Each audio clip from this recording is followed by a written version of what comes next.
Diferentes nombres del Espíritu Santo. El gran desconocido, escrito por el padre Antonio Rollo Marín. Capítulo 3. Para conocer un poco mejor la naturaleza íntima, propia o apropiada de alguna de las personas divinas en particular, es muy útil y provechoso examinar los distintos nombres con que la Sagrada Escritura, la tradición y la liturgia de la Iglesia denominan a esa determinada persona. Cada uno encierra un nuevo aspecto que nos la da a conocer un poco mejor. Para entender esto, en sus justos límites, es menester explicar la diferencia que existe entre las operaciones propias de cada una de las divinas personas y las que, aunque sean realmente comunes a las tres, se apropian a una determinada persona por encajar muy bien con las propiedades que le son peculiares y exclusivas. A este propósito, escribe admirablemente el insigne abad de Maredusus. Abro comillas. Como sabéis, en Dios hay una sola inteligencia, una sola voluntad, un solo poder, porque no hay más que una naturaleza divina. Pero hay también distinción de personas. Semejante distinción resulta de las operaciones misteriosas que se verifican allá en la vida íntima de Dios y de las relaciones mutuas que de esas operaciones se derivan. El Padre engendra al Hijo, y el Espíritu Santo procede de ambos. Engendrar, ser padre, es propiedad personal y exclusiva de la primera persona. Ser hijo es propiedad personal y exclusiva de la segunda. Y proceder del Padre y del Hijo por vía de amor es propiedad personal y exclusiva del Espíritu Santo. Esas propiedades personales establecen entre el Padre, el Hijo y el Espíritu Santo relaciones mutuas de donde proviene la distinción. Pero fuera de esas propiedades y relaciones personales, todo es común e indivisible entre las divinas personas. La inteligencia, la voluntad, el poder y la majestad, porque la misma naturaleza divina indivisible es común a las tres personas. He aquí lo poquito que podemos rastrear acerca de las operaciones íntimas de Dios. Por lo que atañe a las obras exteriores, o sea, las acciones que se terminan fuera de Dios, operaciones ad extra, ya sea en el mundo material como en la acción de dirigir a toda criatura a su fin, ya sea en el mundo de las almas como en la acción de producir la gracia, son comunes a las tres divinas personas. ¿Por qué así? Porque la fuente de esas operaciones ad extra, de esas obras exteriores a la vida íntima de Dios, es la naturaleza divina, y esa naturaleza es una e indivisible para las tres personas. La Santísima Trinidad obra en el mundo como una sola causa única. Pero Dios quiere que los hombres conozcan y honren no solo la unidad divina, sino también la Trinidad de personas. Por eso la Iglesia, por ejemplo, en la liturgia, atribuye a tal persona divina ciertas acciones que se verifican en el mundo y que, si bien son comunes a las tres divinas personas, tienen una relación especial o afinidad íntima con el lugar, si es que así lo puedo decir, que ocupa a esa persona en la Santísima Trinidad, o sea, con las propiedades que le son peculiares y exclusivas. Siendo pues el Padre fuente, origen y principio de las otras dos personas, sin que eso implique en el Padre superioridad jerárquica ni propiedad de tiempo, las obras que se verifican en el mundo y que manifiestan particularmente el poderío, o en que se revela sobre todo la idea de origen, son atribuidas al Padre, como por ejemplo la creación por la que Dios sacó al mundo de la nada. En el credo decimos: creo en Dios Padre Todopoderoso, Creador del cielo y de la tierra. ¿Será tal vez que el Padre tuvo más parte, manifestó más su poder en esta obra que el Hijo y el Espíritu Santo? Grave error pensar esto. El Hijo y el Espíritu Santo actuaron en la creación del mundo tanto como el Padre, porque como hemos dicho en sus operaciones hacia afuera, ad extra, Dios obró por su omnipotencia, y la omnipotencia es común a las tres divinas personas. La Iglesia habla de este modo porque en la Santísima Trinidad el Padre es la primera persona, principio sin principio, de donde proceden las otras dos. Esta es su propiedad personal exclusiva, la que le distingue del Hijo y del Espíritu Santo.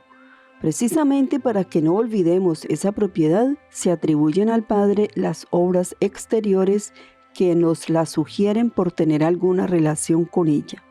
Lo mismo hay que decir de la persona del Hijo, que es el Verbo en la Trinidad, que procede del Padre por vía de inteligencia, por generación intelectual, que es la expresión infinita del pensamiento divino, que se le considera sobre todo como sabiduría eterna. Por eso se le atribuyen las obras en cuya realización brilla principalmente la sabiduría. Igualmente, en lo que respecta al Espíritu Santo, ¿qué viene a ser en la Trinidad? Es el término último de las operaciones divinas de la vida de Dios en sí mismo. Cierra, por así decirlo, el ciclo de esta intimidad divina. Es el perfeccionamiento en el amor y tiene como propiedad personal el proceder a la vez del Padre y del Hijo por vía de amor. De ahí que todo cuanto implica perfeccionamiento y amor, unión y por ende santidad, porque nuestra santidad se mide por el mayor o menor grado de nuestra unión con Dios, todo se atribuye al Espíritu Santo. ¿Pero es por ventura más santificador que el Padre y el Hijo? No. La obra de nuestra santificación es común a las tres divinas personas, como la obra de la santidad en el alma es obra de perfeccionamiento y de unión. Se atribuye al Espíritu Santo porque de este modo nos acordamos más fácilmente de sus propiedades personales para honrarle y adorarle en lo que del Padre y del Hijo se distingue. Dios quiere que tomemos muy en serio el honrar su Trinidad de personas como su unidad de naturaleza. Por eso quiere que la Iglesia recuerde a sus hijos no solo que hay un solo Dios, sino que ese único Dios es trino en personas. Esto es lo que en teología llamamos apropiación. Se inspira en la divina revelación y la Iglesia la emplea continuamente. Tiene por fin poner de relieve los atributos propios de cada persona divina. Al hacer resaltar esas propiedades, nos las hace también conocer y amar más y más. Veamos pues ahora cuáles son los nombres que pertenecen al Espíritu Santo de una manera propia y perfecta, y cuáles otros solo por una muy razonable apropiación. Según Santo Tomás de Aquino, los tres nombres propios y representativos de la tercera persona divina son Espíritu Santo, amor y don. Vamos a examinarlos uno por uno. Espíritu Santo. Si se consideran por separado, las dos palabras que componen este nombre convienen por igual a las tres divinas personas. Las tres son espíritu y las tres son santas. Pero si se las toma como un solo nombre o denominación, convienen exclusivamente a la tercera persona divina, ya que solo ella procede de las otras dos por una común inspiración de amor infinitamente santa. En torno a este nombre santísimo, la doctrina católica nos enseña que el Espíritu Santo procede del Padre y del Hijo. Está expresamente definido por la Iglesia. Contra los ortodoxos griegos que rechazan el filioque y afirman que el Espíritu Santo procede únicamente del Padre. La doctrina católica es clara. Si, por un imposible, el Espíritu Santo no procediera también del Hijo, de ninguna manera se distinguiría de él, porque las divinas personas no pueden distinguirse por algo absoluto, ya que entonces la esencia divina no sería una misma en todas ellas, sino por algo relativo y opuesto entre sí, o sea, por una relación de origen, que es cabalmente lo que constituye las personas divinas como distintas entre sí. El Espíritu Santo no procede del Padre por el Hijo en el sentido de que el Hijo sea causa final, forma motiva o instrumental de la inspiración del Espíritu Santo en el Padre, sino en cuanto significa que la virtud inspirativa del Hijo le es comunicada por el Padre. El Padre y el Hijo constituyen un solo principio del Espíritu Santo con una inspiración única y común a los dos. El Espíritu Santo no es hecho ni creado ni engendrado, sino que procede del Padre y del Hijo. Veamos ahora el nombre de amor. La palabra amor, referida a Dios, puede tomarse en tres sentidos. Esencialmente, en este sentido, es común a las tres divinas personas. Nocionalmente, y así conviene únicamente al Padre y al Hijo, es su amor activo que da origen al Espíritu Santo. Personalmente, y de esta forma, conviene exclusivamente al Espíritu Santo como término pasivo del amor del Padre y del Hijo. Puede afirmarse que el Padre y el Hijo se aman en el Espíritu Santo, entendiendo esta fórmula de su amor nocional u originante, porque en este sentido, amar no es otra cosa que expirar el amor. Como hablar es producir el verbo y florecer es producir flores. Veamos el nombre de don. Los santos padres y la liturgia de la Iglesia emplean con frecuencia la palabra don para designar al Espíritu Santo, lo cual tiene un fundamento en la Sagrada Escritura. Lo podemos leer en Juan 4:10, 7:39 o en los Hechos 2:38 y 8:20. Hay que hacer aquí la misma distinción que en el nombre anterior. Podemos decir entonces que en sentido esencial significa todo lo que graciosamente puede ser dado por Dios a las criaturas racionales, ya sea de orden natural o sobrenatural. En este sentido, conviene por igual a las tres divinas personas y a la misma esencia divina, en cuanto que por la gracia puede la criatura racional gozar y disfrutar de Dios. En sentido nocional u originante, significa la persona divina que, teniendo su origen en otra, es donada o puede ser donada por ella a la criatura racional. En este sentido, el nombre don solamente puede convenir al Hijo y al Espíritu Santo, no al Padre, que no puede ser donado por nadie, pues no procede de nadie. En sentido personal, es la misma persona divina a la cual conviene, en virtud de su propio origen, ser razón próxima de toda donación divina y de que ella misma sea donada de una manera completamente gratuita a la criatura racional.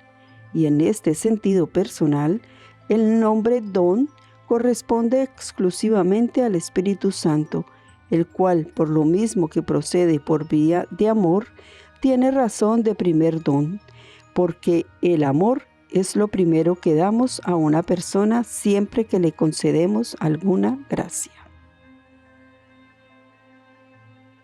Otros nombres que la tradición, la liturgia de la Iglesia, la Sagrada Escritura dan al Espíritu Santo. Se llama Espíritu Paráclito, Espíritu Creador, Espíritu Consolador, Espíritu de verdad, virtud del Altísimo, abogado, dedo de Dios, huésped del alma, sello, unión, nexo, vínculo, beso, fuente viva, fuego, unción espiritual, luz beatísima, Padre de los pobres, dador de dones, luz de los corazones, etc. Examinemos brevemente los fundamentos de esos nombres apropiados al Espíritu Santo. Espíritu Paráclito. El mismo Jesucristo emplea esta expresión aludiendo al Espíritu Santo. Algunos la traducen por la palabra maestro, porque dice el mismo Cristo poco después que os enseñará toda verdad. Otros traducen consolador, porque impedirá que los apóstoles se sientan huérfanos con la suavidad de su consolación. Otros traducen la palabra paráclito por abogado, que pedirá por nosotros. En frase de San Pablo, con gemidos inenarrables.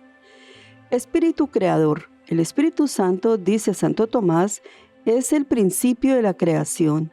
La razón es porque Dios crea las cosas por amor, y el amor en Dios es el Espíritu Santo. Por eso dice el Salmo, envía tu Espíritu y serán creadas todas las cosas. Espíritu de Cristo. El Espíritu Santo llenaba por completo el alma santísima de Cristo. En la sinagoga de Nazaret, Cristo se aplicó a sí mismo el siguiente texto de Isaías: el Espíritu Santo está sobre mí. Y San Pablo dice que Si alguno no tiene el Espíritu de Cristo, ese no es de Cristo.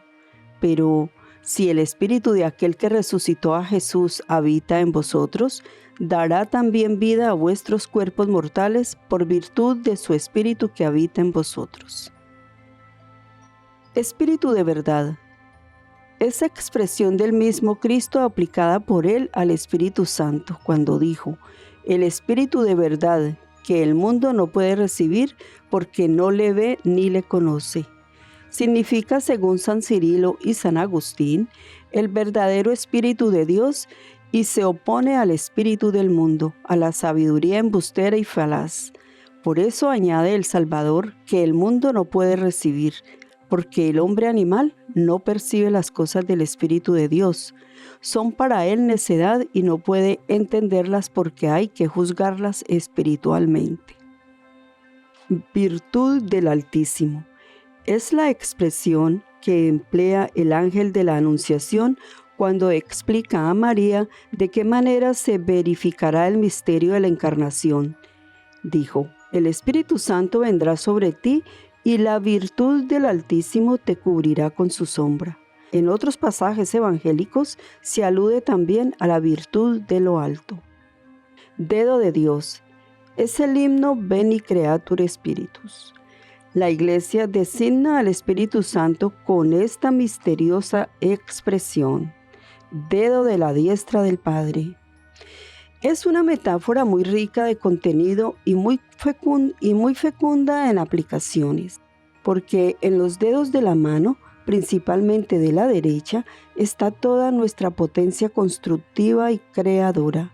Por eso la Escritura pone la potencia de Dios en sus manos.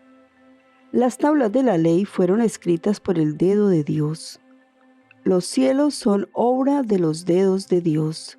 Los magos del faraón hubieron de reconocer que en los prodigios de Moisés estaba el dedo de Dios. Y Cristo echaba a los demonios con el dedo de Dios. Es pues muy propia esta expresión aplicada al Espíritu Santo para significar que por él se verifican todas las maravillas de Dios, principalmente en el orden de la gracia y de la santificación. Huésped del alma. En la secuencia de Pentecostés se llama al Espíritu Santo dulce huésped del alma. La inhabitación de Dios en el alma del justo corresponde por igual a las tres divinas personas de la Santísima Trinidad por ser una operación ad extra. Pero como se trata de una obra de amor y éstas se atribuyen de un modo especial al Espíritu Santo, de ahí que se le considere a él de manera especialísima como un huésped dulcísimo de nuestras almas. Sello. San Pablo dice que hemos sido sellados con el sello del Espíritu Santo prometido, y también que es Dios quien nos confirma en Cristo, nos ha ungido, nos ha sellado y ha depositado las arras del Espíritu en nuestros corazones.